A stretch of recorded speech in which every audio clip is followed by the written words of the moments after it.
Hello दोस्तों, स्वागत है आपका मनी मग में। मैं हूं सीए पिंकेश टकरानी। आज बात करने वाले दो टॉपिक्स के ऊपर में, एक रहेगा बिटकॉइन जो अभी रिसेंटली काफी अच्छा खासा नीचे आ गया है, और सेकंड बात करेंगे स्टॉक मार्केट की, और खासकर जो अभी यूएस मार्केट्स के अंदर में गिरावट देखने को मिल रही है वो। तो इस वीडियो के अंदर में मैं आपको अपना व्यू भी दूंगा क्रिप्टो करेंसीज के बारे में और स्टॉक मार्केट में क्या हलचल हो सकती है आगे आने वाले कुछ समय के अंदर में, बिकॉज इन्फ्लेशन के कंसर्न्स बहुत ज्यादा है। तो सबसे पहले हम लोग बात करते हैं बिटकॉइन के बारे में। चाइना ने फाइनेंशियल इंस्टीट्यूशंस और बैंक्स को बिटकॉइन में डील करने से मना कर दिया है, और इसके चलते बिटकॉइन लगभग 45% डाउन हो गया। इसने याद दिला दी एक प्रकार से 2008 की, या फिर अभी अभी 2020 में जब मार्केट गिरा था उसकी, जहां पर लगभग $60,000 से ज्यादा चलने वाला बिटकॉइन $31,000 पे आ गया, और मैं रिसेंटली देख रहा था अराउंड $38,000 पर है, और जब तक मैं वीडियो बना रहा हूं तब तक ऊपर नीचे हो जाता है। तो भाई बिटकॉइन इतना ज्यादा फ्लक्चुएट होता है कि भाई हम इसका कंपैरिजन जो है किसी दूसरी चीज से अभी कर ही नहीं सकते हैं। और कई लोगों का कहना है कि बिटकॉइन की एक्चुअल कोई वैल्यू नहीं है जब तक लोगों का इसमें एक्सेप्टेंस नहीं आए। तो कई टेक्नोक्रेट्स का ये कहना है कि भाई ये एक ऐसी चीज है जो कि फ्यूचर है। तो भाई बिटकॉइन के अंदर में मेरा क्या व्यू है या आपको किस तरह से सोचना चाहिए, तो सबसे पहली बात तो ये कि कोई भी देश, कोई भी ब्यूरोक्रेट या कोई भी पॉलिटिशियन, जो भी लोग इन्फ्लुएंस करना चाहते हैं, कंट्रोल रखना चाहते हैं पूरे के पूरी दुनिया पर, वो ये नहीं चाहेगा कि कोई ऐसी करेंसी आए जो कि उनके देश की या फिर उनके प्रभुत्व वाली करेंसी को किसी भी तरह से अफेक्ट कर सके। यानी कि अगर मान लीजिए अमेरिका की बात करते हैं, तो अमेरिका का लोहा लोग इसलिए मानते हैं बिकॉज उसके डॉलर का एक्सेप्टेंस है। डॉलर मतलब उनकी इकोनॉमी में विश्वास। अगर डॉलर बिटकॉइन से रिप्लेस हो जाए तो समझिए अमेरिका जो है एक महाशक्ति, जो आर्थिक महाशक्ति जिसको कहा जाता है, वो नहीं रहेगा।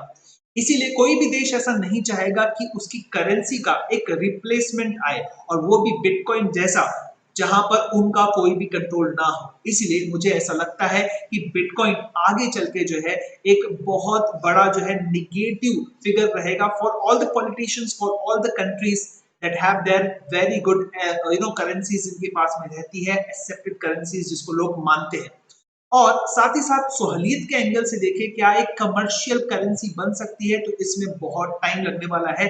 इसीलिए काफी सारे लोग कहते हैं कि ये फ्यूचर की करेंसी है, और टेक्नोक्रेट्स कहते हैं कि भाई क्योंकि इसके अंदर में अल्ट्रेशन पॉसिबल नहीं है, इसीलिए इसको जो है हमें एक बहुत ही अच्छी तरह से पॉजिटिव तरीके से देखना चाहिए। लेकिन दोस्तों अगर बिटकॉइन की हम लोग बात करते हैं, तो बिटकॉइन में आप देखिए, अब आप अगर आप $38,000 पर लेते हैं, तो जिसमें कमाना था पैसा, जिसने कमा लिया, वो कहानी पूरी खत्म हो गई है। आप यहां पर इन्वेस्ट कर सकते हैं, ज्यादा से ज्यादा कितना बढ़ेगा? 100% बढ़ेगा, 200% बढ़ेगा, 300% बढ़ेगा। मेरा कहना यह है कि अगर आप इसमें इन्वेस्ट करते थे जब ये $1 का था, $10 का था, $100 का था, तो बात अलग थी। लेकिन अगर आप अभी आप इन्वेस्ट करते हैं, तो आप में से कई लोग तो एक बिटकॉइन भी नहीं ले पाएंगे। मैं तो नहीं ले सकता फ्रैंकली। तो इसका मतलब ये है कि मेरा व्यू ये बनता है कि इसमें पैसा डालना मतलब जो रिस्की है तो रिस्की है, बहुत ज्यादा रिस्की है डेफिनेटली। ये नीचे भी जा सकता है, करेक्शन भी कहा जा सकता है इसको, या फिर बिगिनिंग ऑफ द एंड भी कहा जा सकता है। तो बेसिकली यहाँ पर बहुत ज्यादा मुनाफा नहीं है। इसीलिए अगर रिस्क एंड रिवॉर्ड की हम लोग बात करें, तो इसमें बहुत ही मिनिमम पैसा ही रखना चाहिए, और आपको स्टॉक मार्केट्स की तरफ जाना चाहिए। अब बात करते हैं स्टॉक मार्केट्स की, जहां हम देख रहे थे कि 2 दिन से लगातार डाउजोस नीचे है। आज 1.5% नीचे जो है डाउजोस खुला, लेकिन हमने देखा कि बाद में लोअर लेवल से रिकवरी आई है। आज इंडियन मार्केट्स भी डाउन थे, लेकिन मैं आपको बता दूं यहां पे इन्फ्लेशन की वरीज है। 2008 के बाद जब क्रैश आया, उसके बाद भी इन्फ्लेशन की वरीज थी। 2010 में एक मिनी क्रैश आया, वहां पर उसके बाद भी इन्फ्लेशन की जो है वरीज थी। लेकिन उसके बाद आप देखिए लगातार 10 साल मार्केट बढ़ा, और इतना ज्यादा बढ़ा कि कई सारे स्टॉक्स 10 गुना हो गए। मुझे याद है एचडीएफसी बैंक जो कि 80 रुपीज का था, 1641 रुपए का हाई टच किया है। और ऐसी बहुत सारी कंपनीज आई, न्यू एज कंपनीज आई, जिसने इन्वेस्टर्स को मालामाल कर दिया।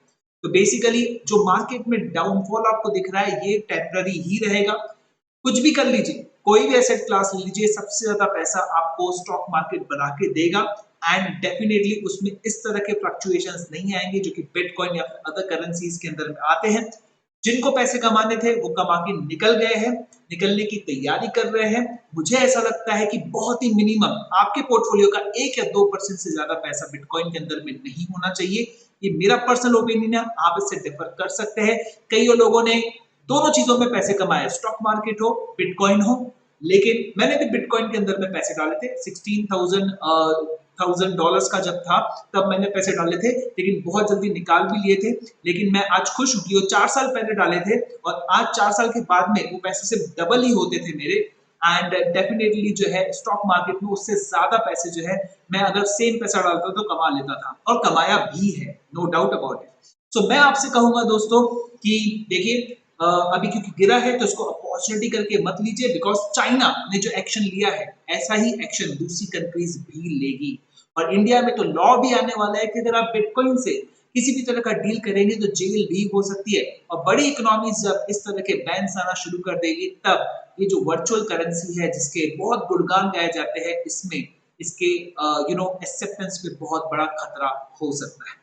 So this is from my point of view. आपका जो है डिफरेंट ओपिनियन हो सकता है। कमेंट में मुझे आप बताइए, अगर आप निवेशक है तो अगर आपको कोई सवाल है तो जरूर आप पूछ सकते हैं कमेंट के अंदर। फिर मिलते हैं दोस्तों, नमस्कार, टाटा, बाय बाय।